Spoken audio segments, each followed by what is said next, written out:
Bien, señoras y señores, tengan ustedes muy buenas tardes. El día de hoy vamos a hablar sobre un tema muy especial en el campo del derecho penal. Resulta que en estos últimos días en el país se está desarrollando un proceso electoral y para ello el Jurado Nacional de Elecciones ha tenido a bien de convocar a dos debates presidenciales. Uno realizado en la localidad de Piura y el otro realizado en la ciudad de Lima. Ambos debates en centros superiores de enseñanza.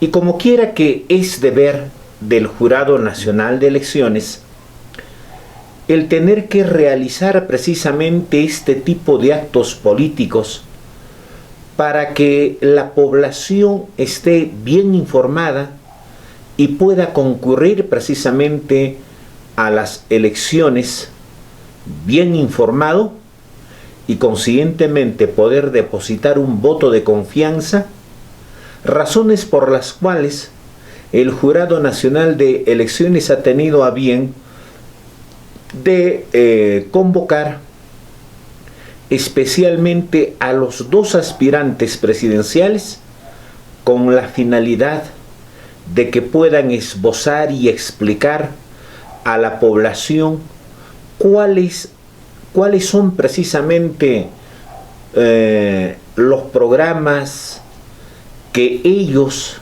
en su condición de candidatos presidenciales, tienen a bien de proponer precisamente a la población nacional. Para ello, el jurado ha establecido una serie de ítems, una serie de temas con la finalidad de que estos dos aspirantes presidenciales puedan precisamente explicar a la población nacional.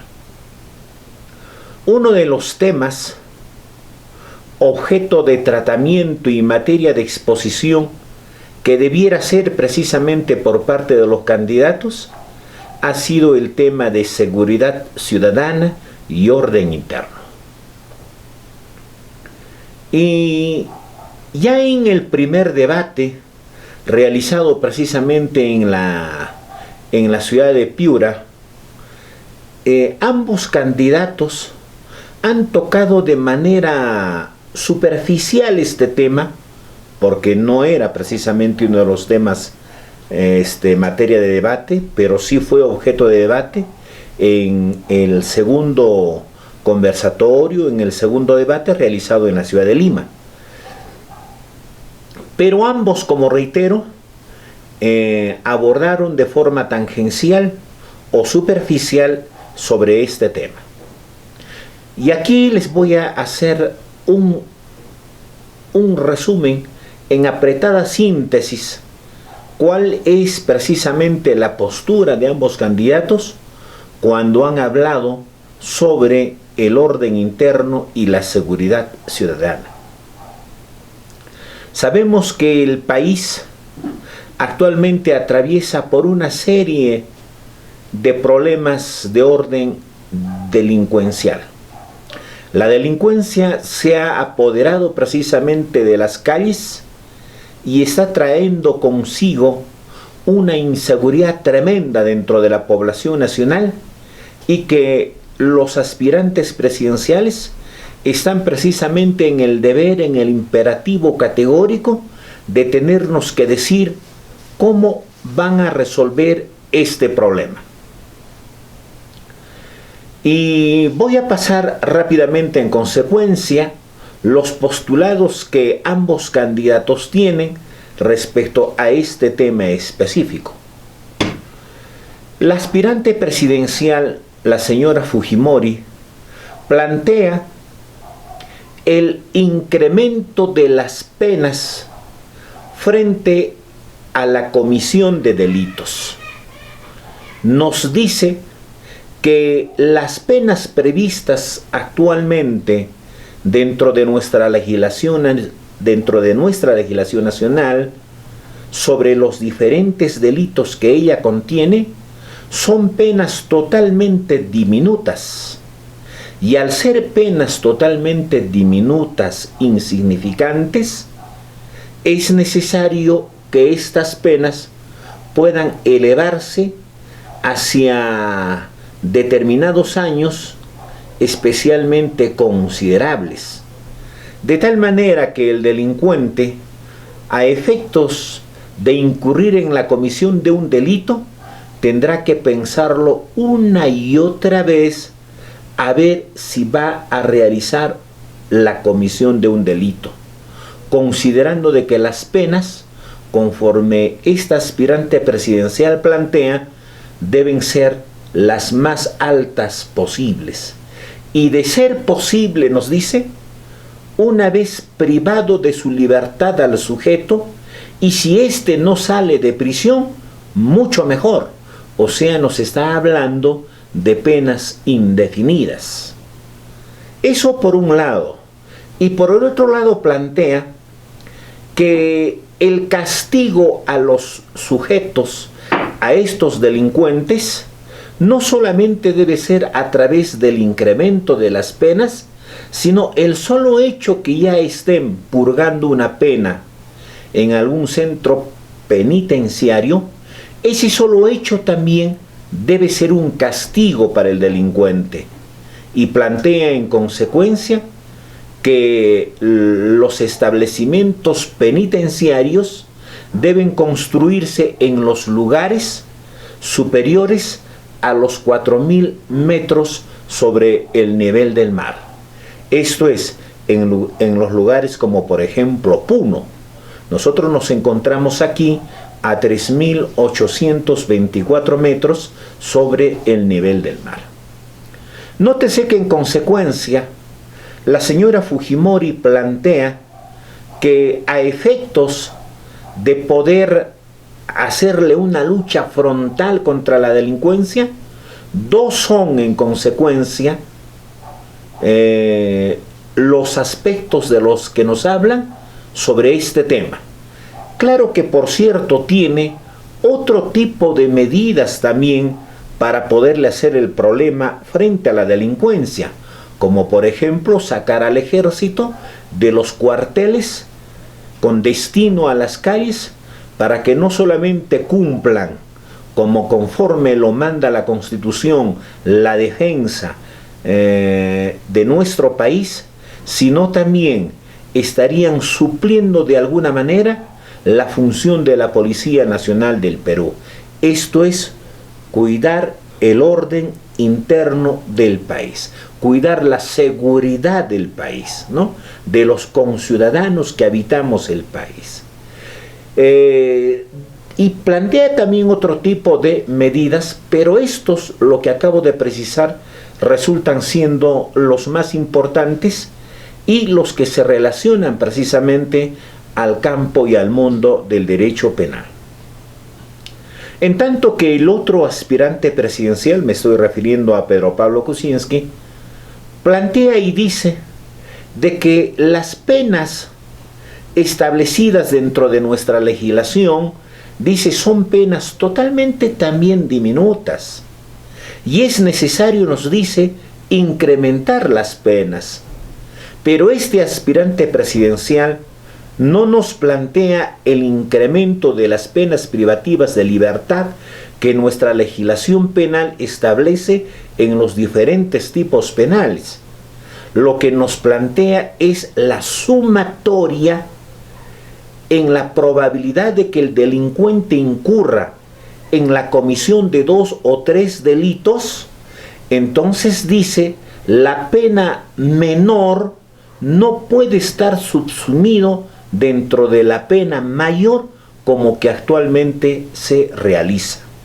Por ejemplo, si un delincuente incurre en la comisión de un delito, por decir, de robo, y consiguientemente también de homicidio, entonces lo que el juzgado en estos momentos realiza es imponerle la pena al sujeto, pero la pena más alta establecida dentro de nuestra legislación penal, de tal manera que la pena menor se subsume dentro de la pena mayor.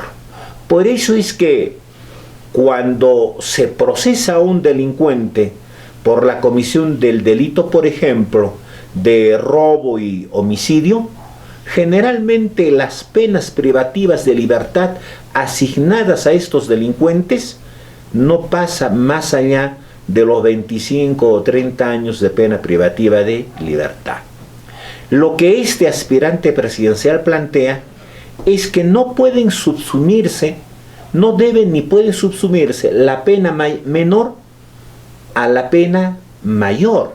Lo que debiera de existir, nos dice, es la sumatoria de las penas por cada una de las comisiones de estos delitos. Esto es, sumado la pena que se le puede asignar por la comisión del delito de robo, más la pena que se le puede asignar por la comisión del delito de homicidio, ya ambas penas superarían largamente los 35 o 40 o de repente 50 años de pena privativa de libertad.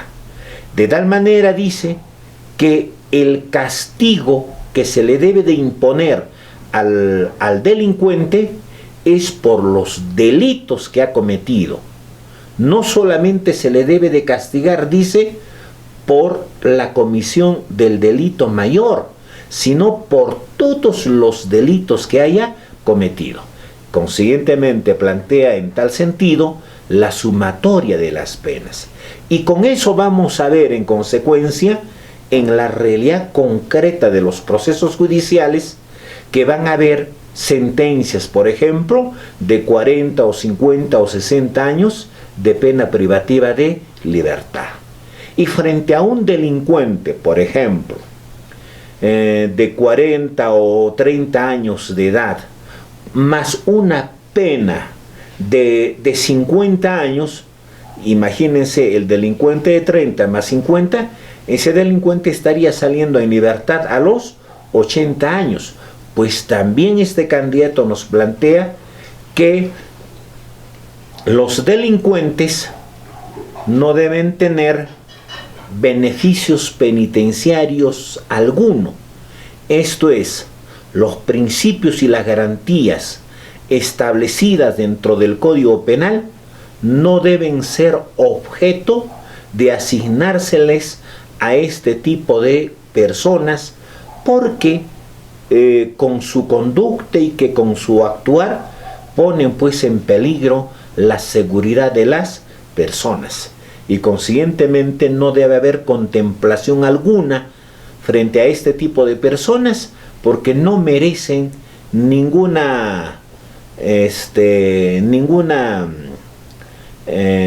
beneficio de carácter penitenciario. En este mismo extremo también está de acuerdo la candidata, la señora Fujimori, en las que se debe de recortar en su mínima expresión los principios y las garantías del derecho penal, especialmente, por ejemplo, los beneficios penitenciarios. Eso es el planteamiento que realizan estos dos aspirantes presidenciales frente al problema de la delincuencia. Eso es uno de los tópicos nada más. Por cierto, ellos han desarrollado varios aspectos de cómo quieren hacerle frente al problema de la delincuencia y nosotros estamos resaltando solamente esta parte porque es esta parte la que nos interesa al mundo del derecho penal. Si esto es así, nosotros consideramos peligrosamente estamos ingresando en otros términos a lo que el profesor Gunther Jacobs llama sobre derecho penal de enemigos. Cuando estos dos candidatos presidenciales nos dicen que las penas son totalmente diminutas asignadas a cada uno de los delitos y consiguientemente hay que incrementarlos o realizar la sumatoria de las penas, y que las cárceles deben de estar ubicadas en los lugares a 4.000 metros sobre el nivel del mar, y que ya ese solo hecho significaría también un castigo al delincuente, y que debe de alguna manera frenarse, o debe de desaparecer dentro de nuestra legislación nacional los beneficios penitenciarios y entre otros beneficios que tiene el delincuente, con la finalidad de que merezca un verdadero castigo por parte del Estado. Estos planteamientos nos hacen pensar, mis estimados amigos, que estamos ingresando peligrosamente, como reitero, hacia un tema que hace algunos años el profesor Günther Jacobs lo llamara como derecho penal de enemigos. Esa es nuestra preocupación, y por eso es que precisamente queremos sentar nuestro punto de vista respecto de este tema y poder explicar a la población precisamente sobre de qué cosa se está hablando cuando estos dos aspirantes presidenciales realizan precisamente este tipo de planteamientos para poder combatir el problema de la delincuencia en el país. Rápidamente, en consecuencia, pasaré a explicar qué cosa significa el derecho penal de enemigos a la luz del pensamiento del profesor Günther Jacobs. El profesor Günther Jacobs, quien es precisamente uno de los mentores, uno de los que más ha ilustrado esta concepción dogmática dentro del derecho penal, nos dice que tres son las características fundamentales del derecho penal de enemigos. ¿Cuáles son estas características fundamentales del derecho penal de enemigos? En primer lugar, tenemos allí el adelantamiento de la punición. Lo que quiero decir aquí, nosotros encontramos dentro de la dogmática penal que el derecho penal por esencia es eminentemente prospectivo. Es eminentemente prospectivo, dicen algunos autores, porque dice que lo que se castiga es lo que el ciudadano o lo que la persona va a desarrollar una conducta. Pero hay otro sector dentro de la dogmática penal que piensa que el derecho es de carácter retrospectivo, que el Estado reacciona frente a la inconducta realizada por el sujeto y le impone un castigo. Entonces el castigo no se impone a la futura conducta que ha de realizar el sujeto, sino que el castigo se impone a la conducta ya realizada por la persona. En tanto que el derecho penal de enemigos postula, dentro de esta primera característica, es que el Estado debe de reaccionar para poder sancionar y condenar la futura conducta que habrá de realizar el sujeto activo del acto criminal. Por eso dice que el derecho penal debe ser de carácter prospectivo. De allí que el profesor Günther Jacobs citara como una de las características del derecho penal de enemigos el adelantamiento de la punición. La segunda característica del derecho penal de enemigos es que las penas no deben ni pueden ser totalmente diminutas, insignificantes. Las penas, nos dice el derecho penal de enemigos, deben ser las más altas posibles. Las penas deben ser si fuere posible, ¿no?, las penas privativas de libertad de carácter indefinido. Estamos hablando en consecuencia de la cadena perpetua. Pero mucho mejor sería si la pena fuera el aniquilar precisamente a la persona. O sea, esta corriente, esta tesis, es partidario de lo que conocemos dentro del lenguaje común como pena de muerte. Esa es la segunda característica del derecho penal de enemigos. Y la tercera característica del derecho penal de enemigos dice que determinadas garantías procesales deben ser relativizadas y, en el mejor de los casos, suprimidas. Y aquí estoy hablando no solamente de las garantías procesales, sino del quebrantamiento de los principios y las garantías del derecho penal. Esto es, los principios y las garantías del derecho penal vigentes en un Estado social y democrático de derecho, estas deben ser relativizadas y, reitero, en el mejor de los casos, deben ser suprimidas. Estas son las tres características conforme lo expresara el profesor Günther Jacobs, los que indican que estaríamos frente a la presencia de un derecho penal de enemigos. ¿Y por qué me ha preocupado y cuál es el objeto precisamente de esta explicación?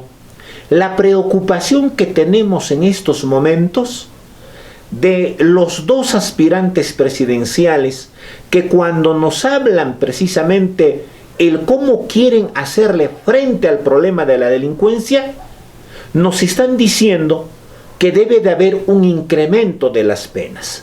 Y en segundo lugar, nos están diciendo de que los delincuentes no merecen o no deben de merecer ningún beneficio penitenciario, y que las penas deben estar, o que las cárceles o los centros penitenciarios deben estar construidas en los lugares a 4.000 metros sobre el nivel del mar.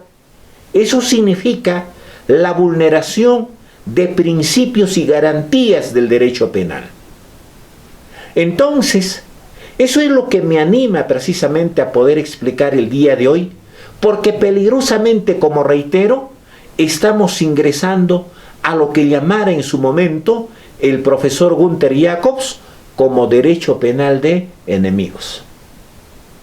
En consecuencia, lo que nos están proponiendo estos dos aspirantes presidenciales no es otra cosa, en materia de derecho penal, a la introducción, a introducirnos hacia un mundo eminentemente de derecho penal de enemigos. Claro que, por cierto, están abriendo la puerta del derecho penal de enemigos como una especie de una rendijita, pero que en el devenir del tiempo estas se pueden abrir de par en par y pueden constituir en consecuencia una violación flagrante de todos los principios y las garantías del derecho penal. Muy bien, si esto es así, corresponde en consecuencia explicar con más profundidad de qué trata esta concepción dogmática dentro del derecho penal que conocemos nosotros como derecho penal de enemigos.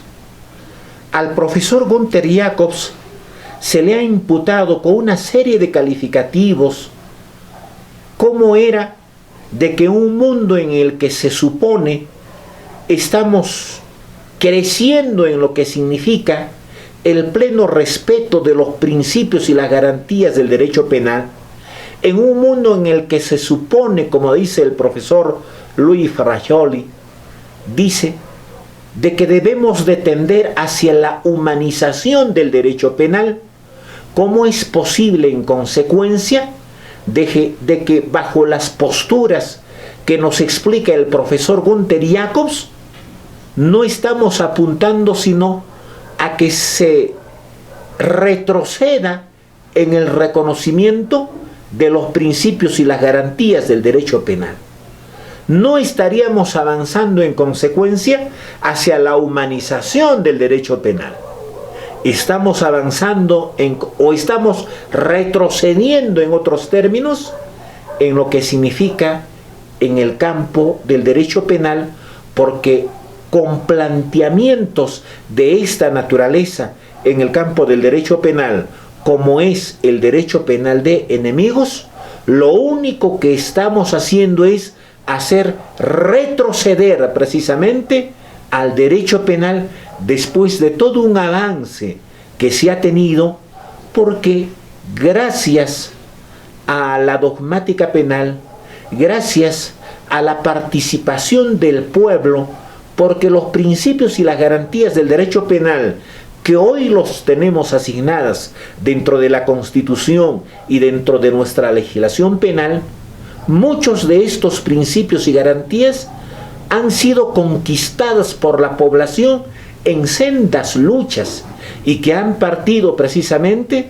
desde la Revolución Francesa 1789 hasta nuestros días. Como diría el profesor Francisco Muñoz Conde, estos principios y estas garantías establecidas hoy dentro de nuestra legislación nacional no es un regalo de nuestros gobernantes, es la consecución de una lucha constante, no solamente de quienes hacen un estudio del derecho penal, sino fundamentalmente de la población a través, como reiteramos, de sendas protestas y de sendas luchas, lo que significa que ha costado a la humanidad, como alguien diría, montañas de muertos y ríos de sangre, para que hoy en día tengamos, por ejemplo, dentro de nuestra legislación constitucional y legal, como reconocidos estos principios y estas garantías del derecho penal. Para que ahora, por cierto, una de las más grandes eminencias que tenemos en el mundo del derecho penal, cual es el profesor Günther Jacobs, pretendiera desconocer y hacer retroceder con su planteamiento y su punto de vista el campo del derecho penal. Y nos corresponde a quienes de alguna manera hacemos un estudio del derecho penal, hacer un esclarecimiento sobre este tema y no solamente impartir conocimientos, sino también crear conciencia en quienes precisamente nos escuchan. Si nosotros hacemos un estudio mucho más profuso sobre este tema, y como quiera que se le ha imputado, decíamos minutos atrás, al profesor Günther Jacobs como el mentor, el autor de esta tesis del derecho penal de enemigos, el profesor Günther Jacobs sale a la defensa y nos dice de que esta forma de derecho penal, esta forma de cómo concebir el derecho penal, no es patrimonio de estos años de la humanidad, sino que hemos visto estas formas de derecho penal ya hace muchos años atrás, nos decía el profesor Günther Jacobs, y nos trae a colación lo escrito precisamente el año de 1943 por el profesor Edmund Metzger, que en su libro Extraños a la Comunidad, este gran pensador del derecho penal alemán, reiteramos, ya el año de 1943, dice el profesor Günther Jacobs, establecía en su texto y decía que algún día habrán dos clases de derecho penal, o habrán dos tipos de derecho penal, decía. Un derecho penal, dice, para la generalidad, y un derecho penal de carácter especial. Y dice, un derecho penal para la generalidad en el que deben de regirse bajo ese conjunto de normas, dice, aquellas personas que esporádicamente incurren en la comisión de un delito. O sea, no son los delincuentes habituales. Entonces son aquellas personas que rara vez incurren en la comisión de un delito.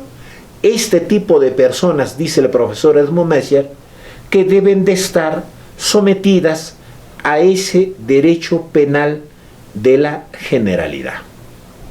En tanto dice que deberá de haber también un derecho penal especial.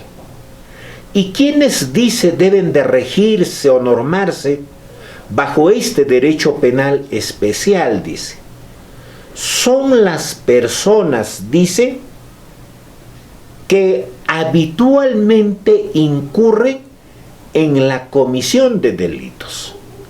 O sea, han hecho de su vida un reiterado conjunto de actos que son eminentemente delincuenciales. Son las personas, en consecuencia, que tienen inclinación a la comisión de delitos. Y entonces, estas personas que ya no son delincuentes habituales, sino son delincuentes más bien habituales, estas personas, dice, deben estar sujetas a este derecho penal especial. ¿Y cuál debe ser, dice, la diferencia entre este derecho penal para la generalidad y este derecho penal de carácter especial?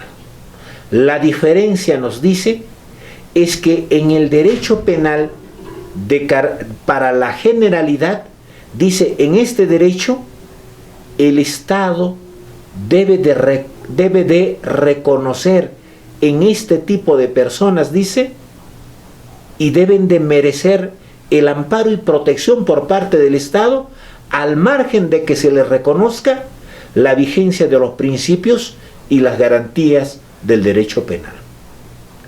En tanto que en el derecho penal especial, dice, este tipo de personas no deben de merecer una protección por parte del Estado.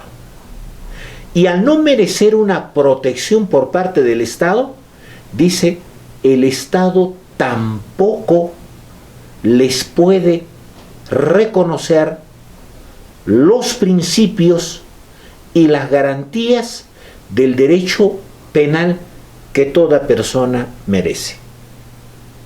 Esa es la diferencia entre estos dos tipos de derecho penal. Entonces el profesor Günther Jacobs dice, no soy el primero precisamente en hablar cómo debiera ser un derecho penal para estos tiempos, en el que existe una sobreabundancia de la delincuencia, en donde la criminalidad ha crecido de forma exabrupta y sobre todo, dice, la criminalidad que en estos momentos está poniendo en peligro la seguridad del Estado y de sus instituciones. Porque este derecho penal de enemigos debe de apuntar, dice, hacia este segundo grupo de personas, que luego vamos a hablar de ello. Entonces, nótese que Jacobs, de alguna manera, trata de justificar su tesis en el planteamiento que en su momento hiciera, 1943, el profesor Edmund Meyer. Dicho sea de paso, como estamos reiterando, es uno de los más grandes, o ha sido uno de los más grandes expositores del derecho penal en la Alemania nazi. Estoy hablando de la época en la que Adolf Hitler tuvo la oportunidad de conducir los destinos de ese país. En otro momento hablaremos, ¿no?, la presencia de Edmund Meyer como uno de los más grandes maestros del derecho penal en la realidad nazi, ¿no? ¿Cómo es que, por ejemplo, este magnífico maestro ha tenido que someterse prácticamente a los designios de la política implantada por Adolf Hitler y no tener que denunciar ante el mundo entero las atrocidades que se han cometido durante esos años? De eso hablaré de repente en otro momento, porque hay un libro interesantísimo escrito por el profesor Francisco Muñoz Conde, que lo titula Edmund Meyer y el derecho penal de su tiempo. Sobre esto vamos a hablar de repente en otro momento. Muy bien. Entonces el profesor Günther Jacobs nos dice de que no soy en consecuencia el primero en poder hablar sobre la clasificación de las personas y sobre la existencia de dos tipos de derecho penal, ¿no?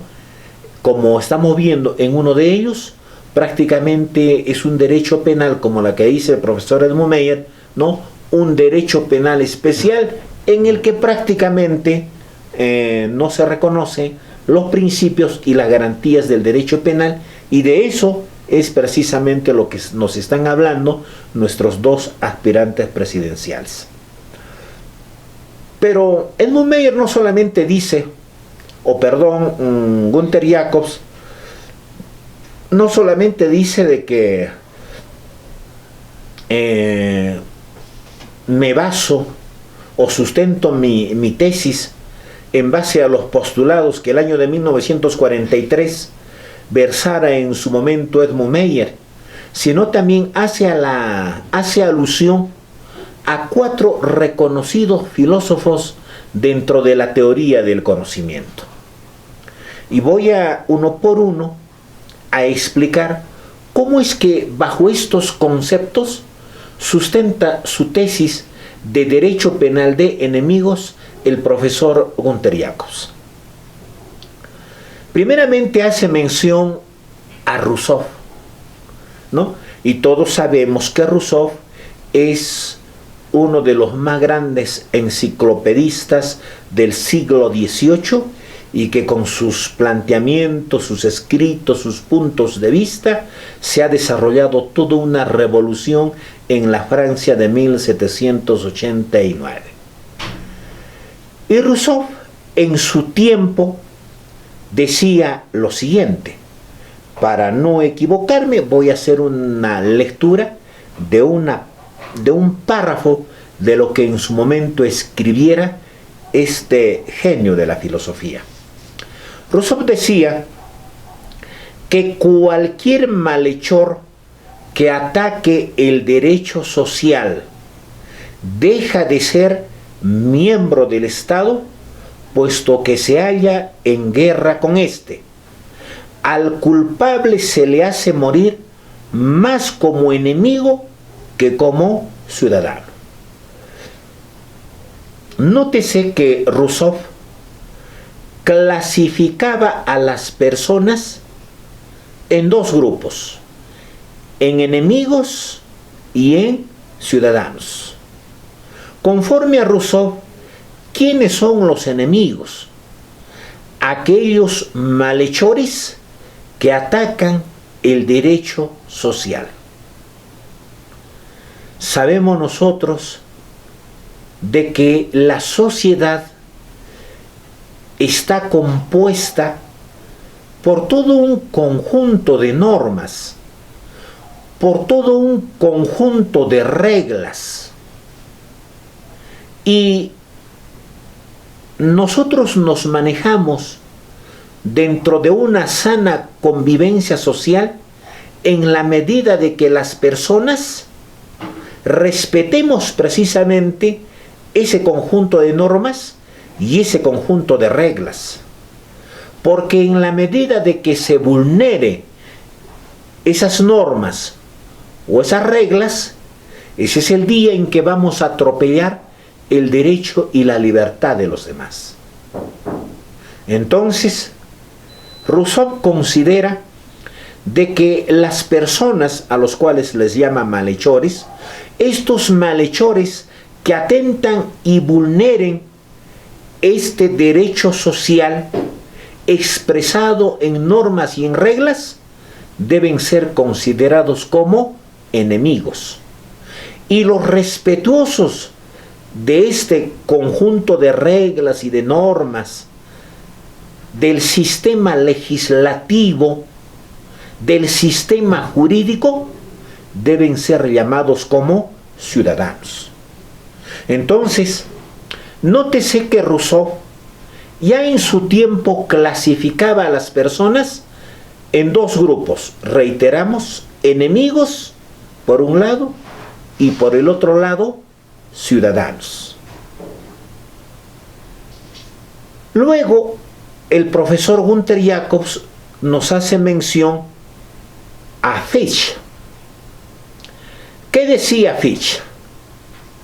Decía, quien abandona el contrato ciudadano en un punto en el que en el contrato se contaba con su prudencia, sea de modo voluntario o por imprevisión, en sentido estricto, pierde todos sus derechos como ciudadano y como ser humano, y pasa a un estado de ausencia completa de derechos. Al condenado se le declara una cosa o una pieza de ganado. Nótese que Fichte postulaba la clasificación de las personas, uno, en ciudadanos y humanos, y el segundo grupo en no ciudadanos y no humanos, al extremo tal de llamarlos a este grupo de personas en cosas o ganados. Fíjense, para Fichte, las personas están clasificadas en dos grupos: en no ciudadanos, y los no ciudadanos son no personas, no seres humanos, eso es lo que habla, no seres humanos, ¿no? Y a contrario sensu, los ciudadanos y los seres humanos. Los no ciudadanos y no humanos deben ser considerados, nos dice Fichte, como cosas, como piezas de ganado. Y dice, en consecuencia, ¿quiénes son los no ciudadanos y los no seres humanos? Aquellos que rompen el contrato ciudadano.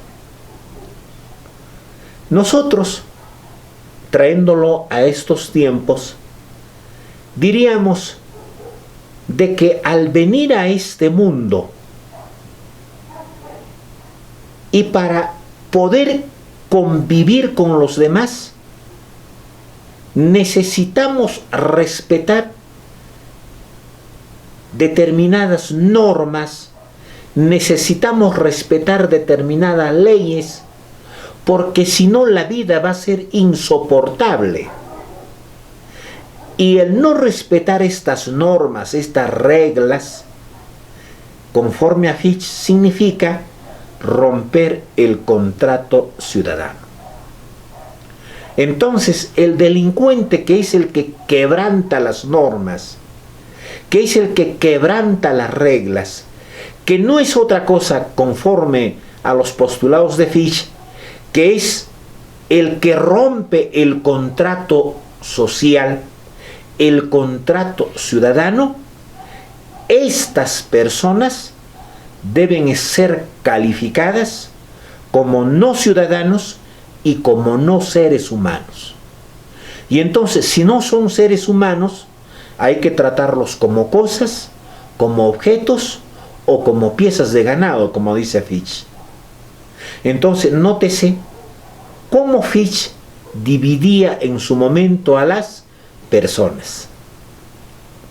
Luego aparece Hoss, otro de los enciclopedistas del siglo XVIII, y como reiteramos, con sus planteamientos y con sus puntos de vista, precisamente se ha construido toda una nueva sociedad partiendo de la Revolución Francesa. Pero también consideramos que han tenido su lado negativo, como el que vamos a explicar, ¿no? Hoss, por ejemplo, dice: el ciudadano no puede eliminar por sí mismo su estatus. Luego dice: sin embargo, la situación es distinta cuando se trata de una rebelión, es decir, de alta traición, pues la naturaleza de este crimen está en la rescisión de la sumisión, lo que significa una recaída en el estado de naturaleza. Y aquellos que incurren en tal delito no son castigados en cuanto a súbditos, sino como enemigos. Nótese que Hoss clasifica a las personas en ciudadanos y en enemigos.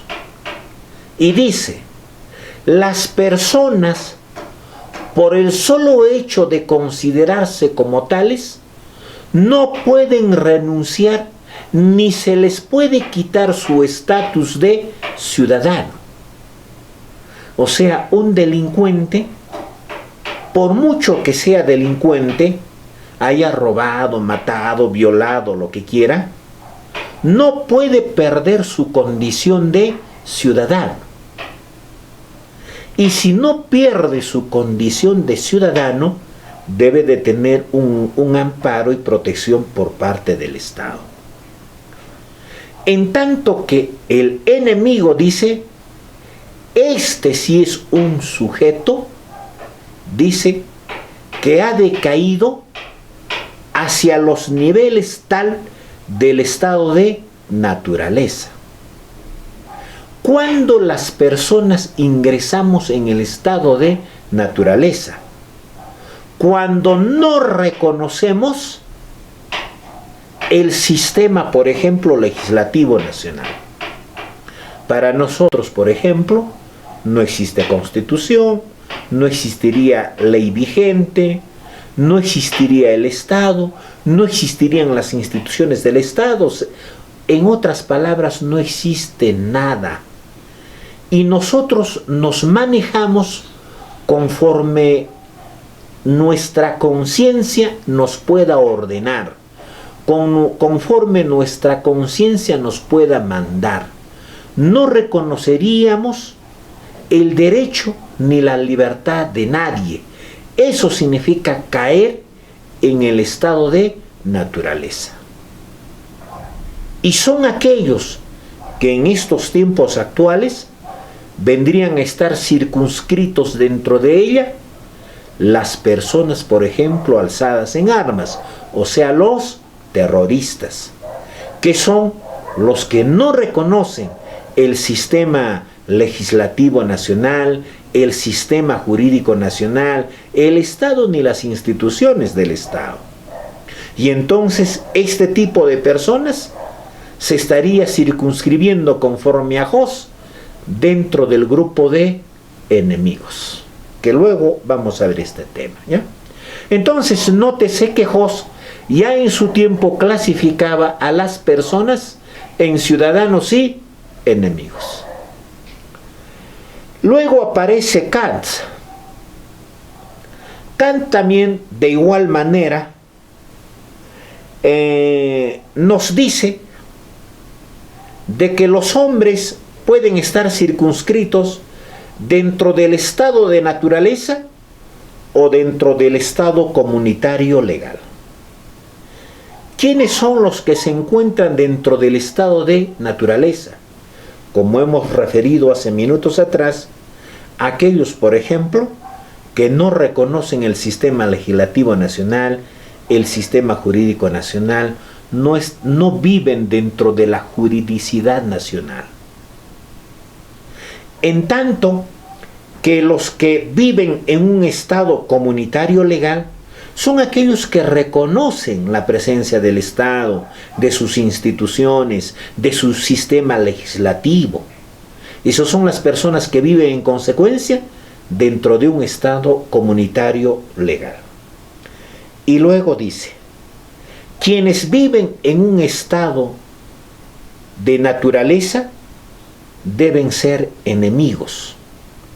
Y quienes viven en un estado comunitario legal deben tratársele como personas. Entonces, para Kant, los seres humanos nos clasificamos en personas porque vivimos en un estado comunitario legal, y los enemigos, los que han decaído en un estado de naturaleza.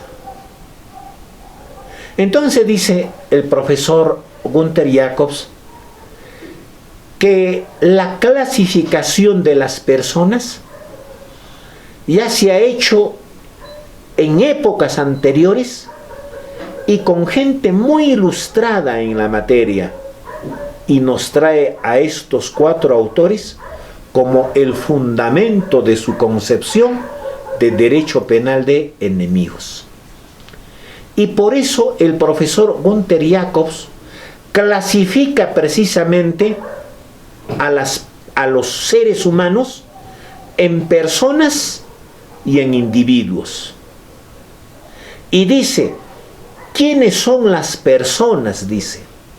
Quiero que aquí, por favor, se capte mejor la tesis del profesor Jacobs. Quiero que se me entienda mejor. Veamos. Dice, los seres humanos, conforme al profesor Günther Jacobs, se deben de clasificar en 2 grupos, en personas y en individuos. Dice, ¿quiénes son o quiénes deben estar dentro de este grupo de personas? Dice,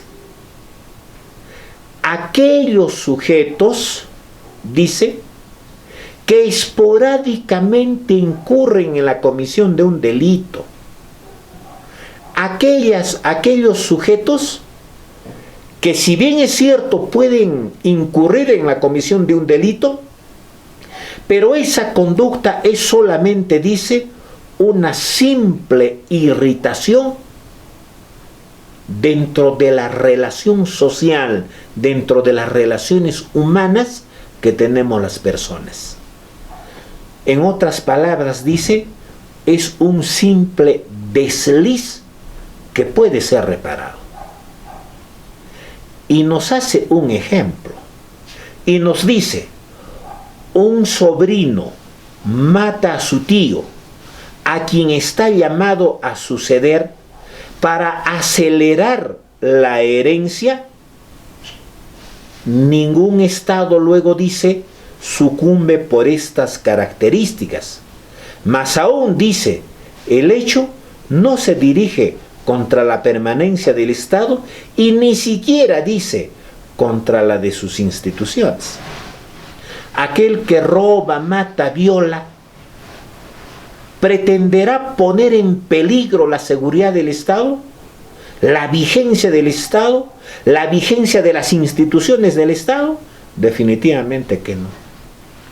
Si ha incurrido en la comisión de un delito como el homicidio en este caso, por ejemplo, será solamente para el profesor Günther Jacobs un simple desliz que puede ser reparado, o una pequeña alteración dentro de la paz y la tranquilidad social que vive una sociedad, que también puede ser reparado.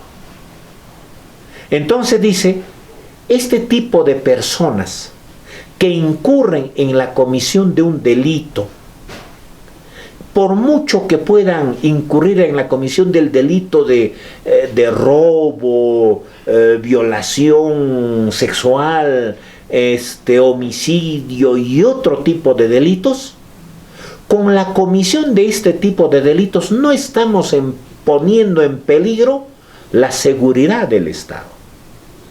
Consiguientemente, este tipo de personas, este tipo de sujetos, deben de llamarse personas.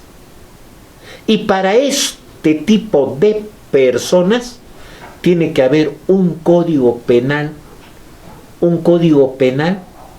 de tal manera que pueda reconocerse para ellos la vigencia de los principios y las garantías del derecho penal.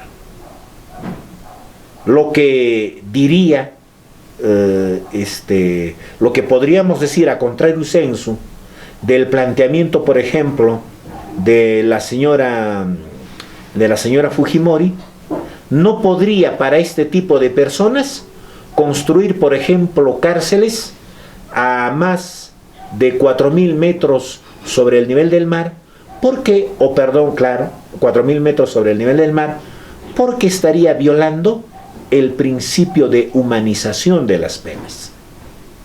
Y no podría, por ejemplo,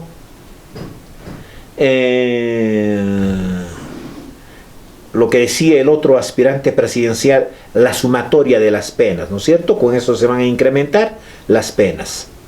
No podrían hacerse para este tipo de personas esta sumatoria, porque se estaría vulnerando principios elementales y garantías elementales del derecho penal. Porque las penas, conforme a las recomendaciones que nos hacen los maestros del derecho penal, pues ninguna pena debe ser superior a los 15 años. Más allá de los 15, ese solo hecho significaría uno de los peores castigos que se le pueda imponer al sujeto activo del acto criminal. En consecuencia,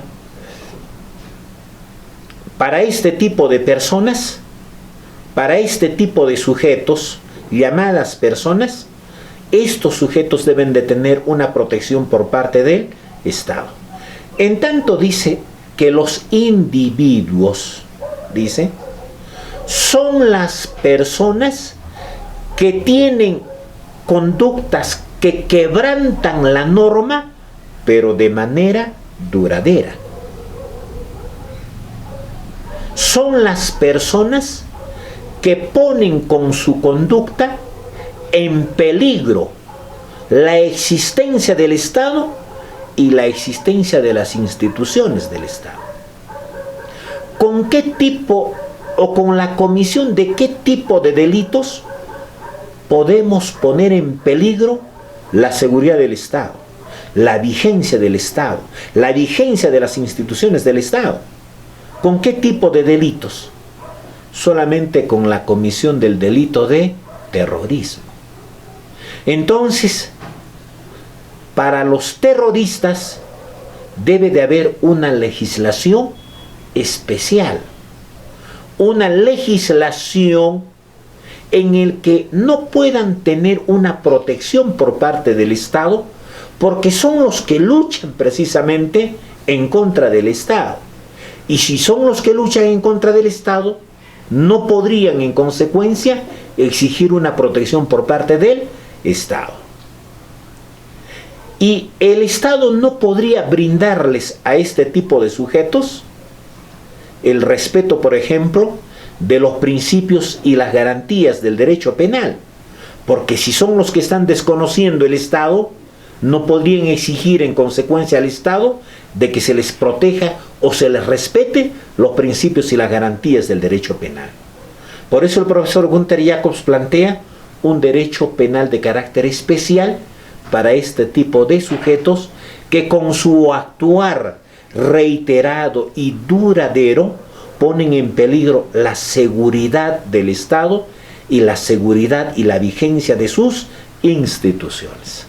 Y entonces apunta su derecho penal de enemigos ya no al delincuente común y corriente que mata, viola, etc., sino apunta con su derecho penal de enemigos especialmente a las personas que con su conducta pueden poner en peligro la vigencia del Estado, la seguridad del Estado y la vigencia de sus instituciones.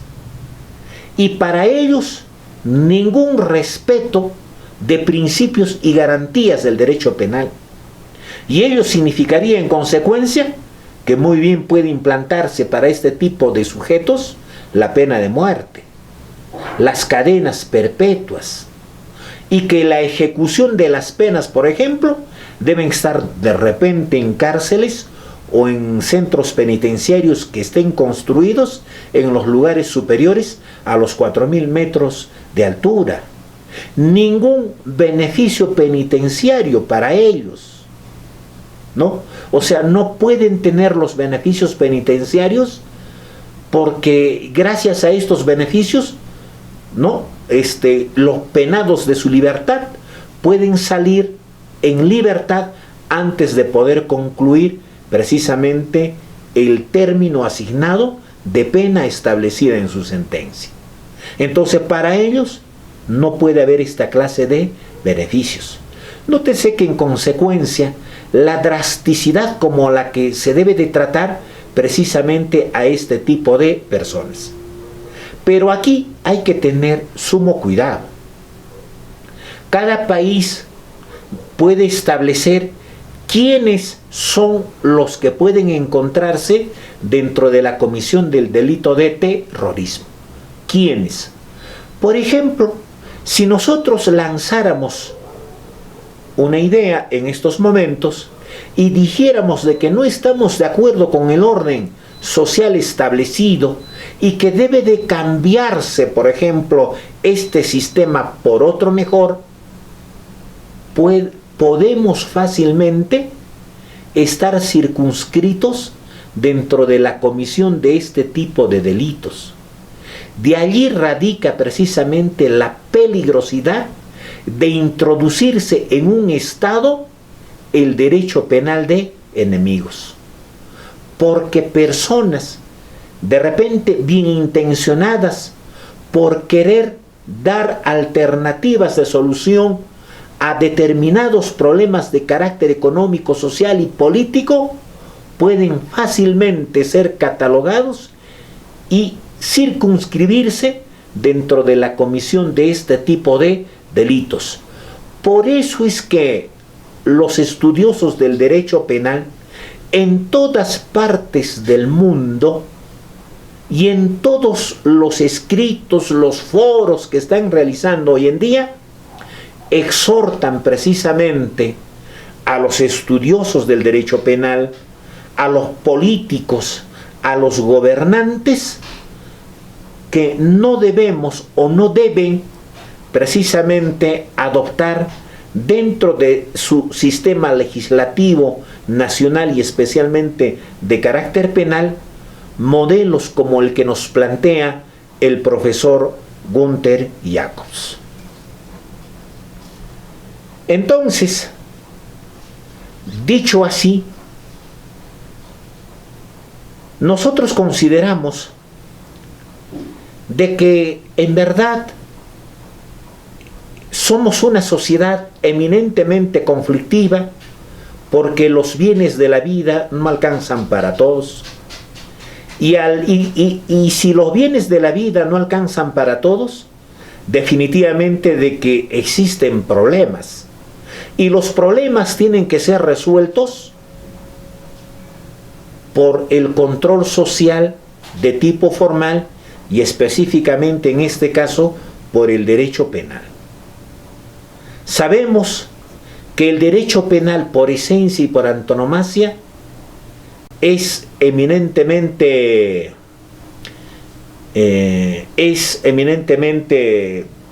autoritario,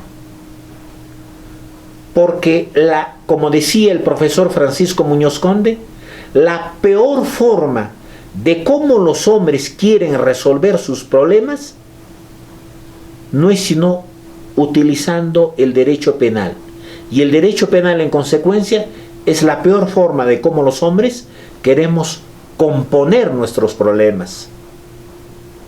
Ojalá, decía el profesor Francisco Muñoz Conde, Ojalá que algún día el derecho penal desaparezca, porque es la peor forma de cómo los hombres queremos resolver nuestros problemas. Porque el mayor castigo que se le puede dar al ser humano es precisamente privarle de su libertad. Y los problemas no pueden componerse privando de la libertad al sujeto.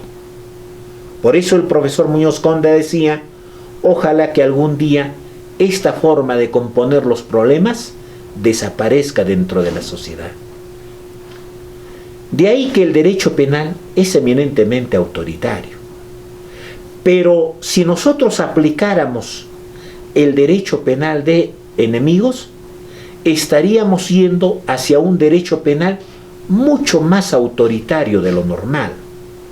Por eso es que corresponde, reiteramos, a los foros, a las universidades, a los colegios profesionales de abogados, el tener que pronunciarse sobre este extremo, que como un tema de análisis, como un tema de reflexión, les hemos traído en estos minutos que hemos estado con ustedes. Muchísimas gracias.